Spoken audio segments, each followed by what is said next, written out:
Всем привет! Сегодня я подробно расскажу, как рассчитать и как я вязала такой джемпер в технике нулевой реглан. Я сама впервые вязала в этой технике. Она отличается от классического реглана только расчетами, а сама техника вязания, она точно такая же. Я вязала из пряжи Ернард джинс бамбу. Здесь в 50 граммах 150 метров, 50% бамбук и 50% полиакрил. Номер цвета 115. Так, спицы здесь рекомендованные 3,5, так я и вязала, спицами 3,5 миллиметра. Под видео ссылка на мои любимые держатели также будет. Скоро 8 марта, можно себе сделать будет подарок. Мой джемпер связан на размер 52, и на этот размер, и те размеры, которые сейчас скажу в сантиметрах, у меня ушло около 300 граммов, где-то 285-290 граммов весит это изделие. Ну, плюс кончики, в общем, около 300 граммов. И теперь в сантиметрах я расскажу. Длина полностью 60 сантиметров. Ширина я измеряла вот здесь. 54 сантиметра. Длина регланной линии 26,5 сантиметров. По передней части я измеряла. Ширина горловины без планки я измеряла вот так. 26 тоже с половиной сантиметров. Рукава у меня короткие. Ширина, вот здесь я немножко вот так расправила, измерила 18 сантиметров. И в длину 6,5 сантиметров. Джемпер связан сверху вниз единым полотном без швов. Здесь использовано 3 вида узоров. Это резинка 2 на 2, лицевая гладь и узор в центре. Он идет только по передней части. По этому узору есть подробный мастер-класс у меня на канале, и ссылку вы также найдете в описании к этому видео.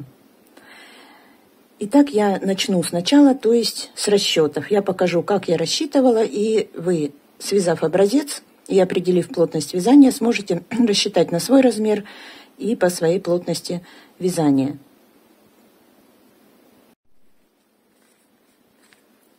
Итак, моя плотность вязания в 1 сантиметре 2 петли. Я для себя определила ширину для начала вязания горловины 52 сантиметра. Это можно, как вы любите делать, более широкую, менее широкую. Я взяла среднее значение 52 сантиметра. Умножила их на 2 петли. У меня получилось, что для начала вязания мне нужно набрать 104 петли. Так как это изделие имеет 4 регланные линии, на каждую регланную линию я оставила по 2 петли, итого 8 регланных линий. Из общего количества получившегося я отнимаю эти 8 петель регланных линий, получается 96 петель, из которых я уже делаю расчет.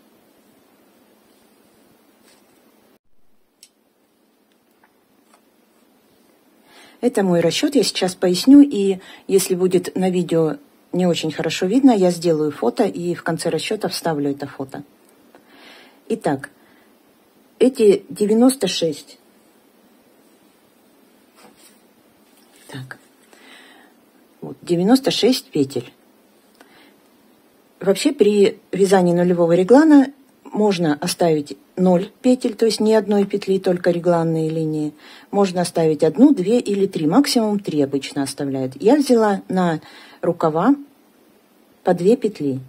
Поэтому я из этих 96 петель отняла 2 рукава по 2 петли, получилось 92 петли, и разделила на 2 части. 46 петель получается. Итак, 46 петель на спинку, 46 петель на переднюю часть. Дальше нужно определиться, сколько точек разворота будем делать по ростку. В этом случае я делала росток обычный, классический, сверху. Очень часто в этом изделии вяжут азиатский росток. В принципе, изделие получается практически одинаково, так сохраняется вот этот вырез лодочкой. И здесь уже каждый выбирает по своему усмотрению, какой росток вязать. Я вязала верхний росток сверху. И я распределила петли так. Так как у меня здесь 2 петли есть на рукаве, поэтому я первую точку разворота сделала на рукавах. А остальные 4 разворота сделала по передней части. При этом узор я не трогала. Сейчас я по количеству петель переда тоже расскажу. Сначала, значит, по ростку у меня по 5 точек разворота с каждой стороны, то есть 10 рядов росток. И каждый раз я не довязывала укороченными рядами по 2 петли. Всегда по 2 петли. По количеству петель переда. Так как я здесь буду разворачиваться на рукаве и количество петель на спинке еще прибавится, я эти петли прибавила к передней части. Вернее, 2 петли от одного рукава я отняла от спинки, и от второго 2 петли я прибавила к передней части, чтобы у меня по передней части петель было больше. Можно по-разному здесь делать, здесь плюс-минус 2 петли никакой роли не играет. Но я сделала так. И распределила петли переда. У меня получилось, на спинке осталось 44 петли и на передней части 48 петель. Эти 48 петель я разделила. Вот этот центральный узор, который у меня идет, он вообще состоит из 38 петель. Но изначально, так как узор стягивает, вот такой он с переплетением петель, такие узоры всегда стягивают. Поэтому я изначально на узор взяла только 30 петель. В центре выделила 30 петель. От этих 48 отняла 30 петель узора. Получилось 18. И эти 18 я разделила пополам. 9 до узора и 9 после узора. И именно на них я вязала по 8. Вот здесь петель было захвачено. Росток. Все, на этом расчеты были закончены.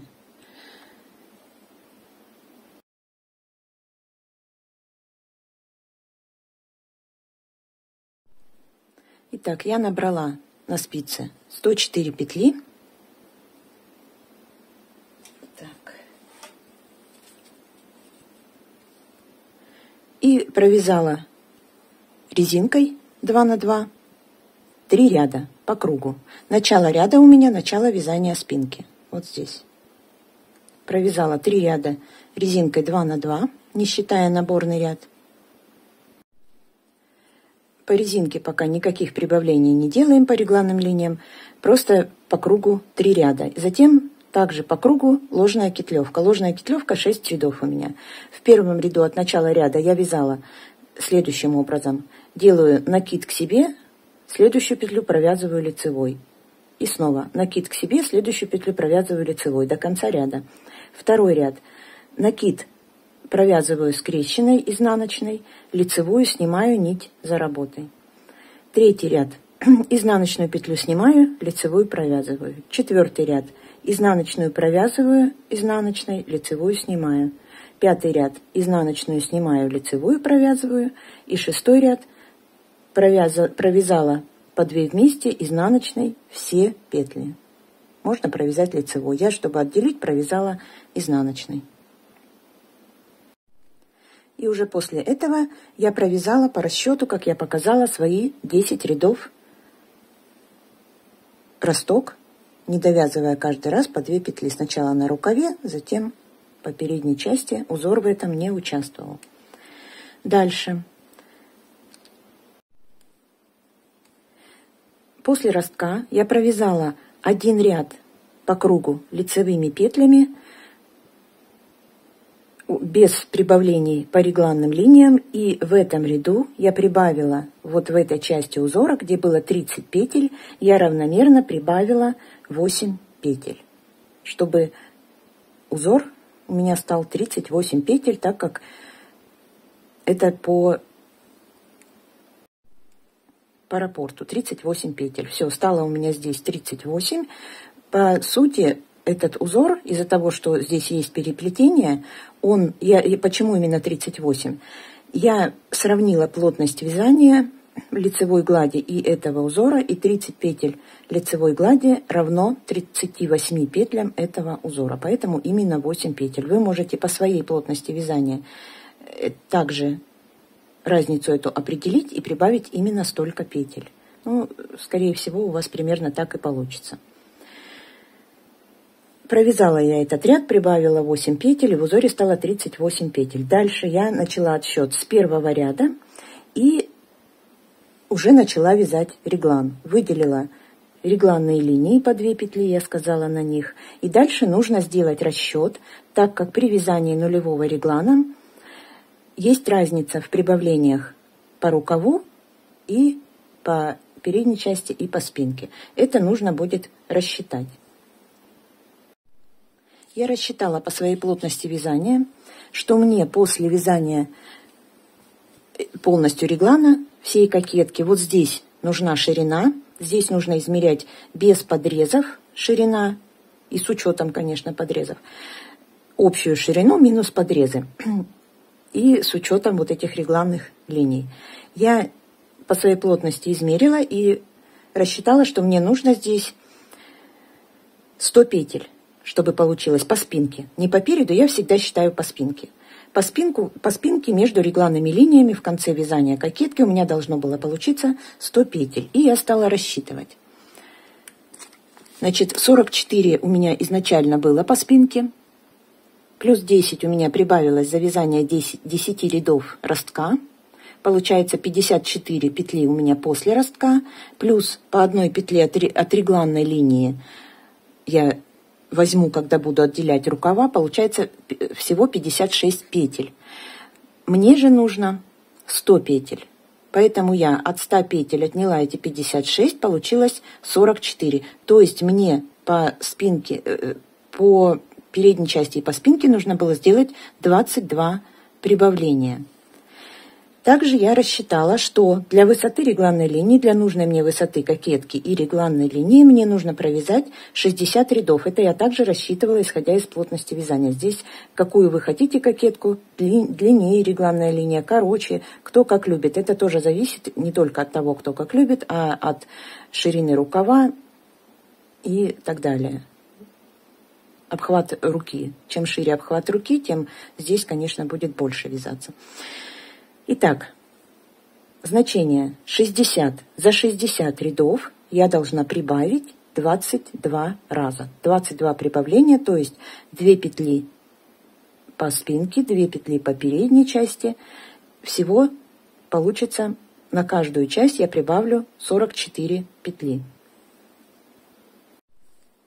По рукавам же прибавление возле регланных линий вяжется как в классическом реглане, то есть в каждом втором ряду. В каждом нечетном ряду я делаю прибавление по рукавам, внутри рукава, возле регланной линии, после регланной линии и перед регланной линией. В каждом нечетном ряду. Первый, третий, пятый и так далее. А по спинке и переду я рассчитала так. Я разделила эти 60 рядов на 22 убавления. У меня получилось, конечно, не одинаковое число. И в средней части нужно сделать в каждом третьем ряду прибавления, а в начале и в конце я сделала в каждом втором ряду. И у меня что получилось? 3 раза я прибавила от начала вязания после ростка в каждом втором ряду, затем 16 прибавлений в каждом третьем ряду и в конце еще 3 прибавления в каждом втором ряду. Это касается вязания после ростка. Во время вязания ростка прибавления делаются по регланным линиям, там, где мы их проходим, в каждом втором ряду. То есть здесь классическое, все так, как по рукаву. И только после ростка вот эти 22 прибавления, 3 в каждом втором ряду, 16 в каждом третьем и 3 в каждом втором. И в результате я вышла на то количество петель, которое мне было нужно. То есть после вязания всего реглана у меня на спинке получилось вместе по одной регланной линии я же беру отсюда. И получилось вместе с регланными линиями, как я и хотела, 100 петель. По передней части у меня получилось 36 вот здесь лицевой глади, 38 узор, 36 лицевой глади. И на рукавах вместе с регланными линиями по 73 петли. После этого я, как и при классическом реглане, отделила рукава по 73 петли и соединила спинку и переднюю часть в единое полотно, набрав подрезы по 10 петель. На подрезы по 10 петель. И дальше я вязала ровным полотном. Здесь вот по спинке просто лицевая гладь идет. И по передней части также продолжила вязать узор. И от начала вязания подрезов, вот здесь я начала, конечно, отсчет с первого ряда, и от подрезов с узором, лицевая гладь и по центру узор, я провязала 90 рядов. Затем я перешла полностью уже и где узор, и где лицевая гладь, на резинку 2 на 2, и в первом ряду я убавила 6 петель. Это делать не обязательно, я убавила для того, чтобы у меня вот здесь красиво перешел узор в резинку, чтобы не было, допустим, здесь идет лицевая гладь, на резинку переходит, здесь будет изнаночная, здесь идет лицевая, как у меня получалось, пока я не убавила эти 6 петель, я здесь просто подогнала. Они большой роли не играют, пряжа очень сильно тянется, и можно и убавить, и прибавить, в принципе, это, как я сказала, никакой роли большой не играет. Я это сделала только для того, чтобы у меня вот так узор переходил в резинку и выглядел более красиво. И я провязала этой резинкой 18 рядов. Петли закрыла я не затягивая, обычной протяжкой, провязывая петли по узору и протягивая через предыдущую петлю.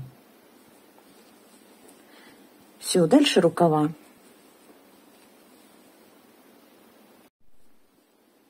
Я вернула на спицы снятые 73 петли.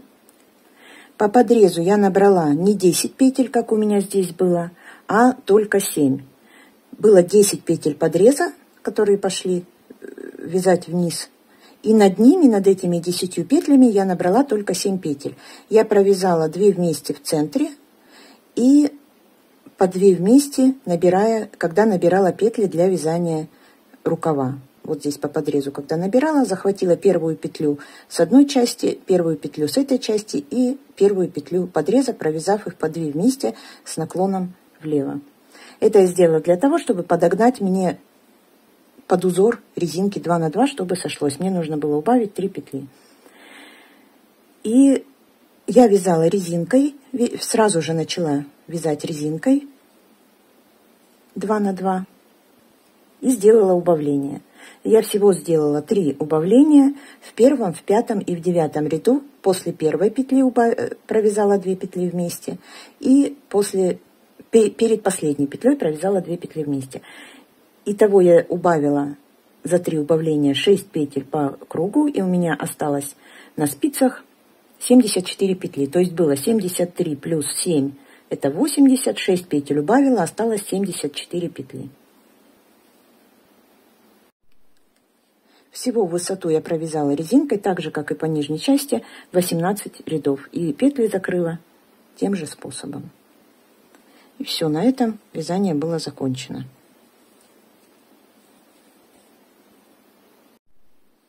Стирала я в стиральной машине в мешке для стирки.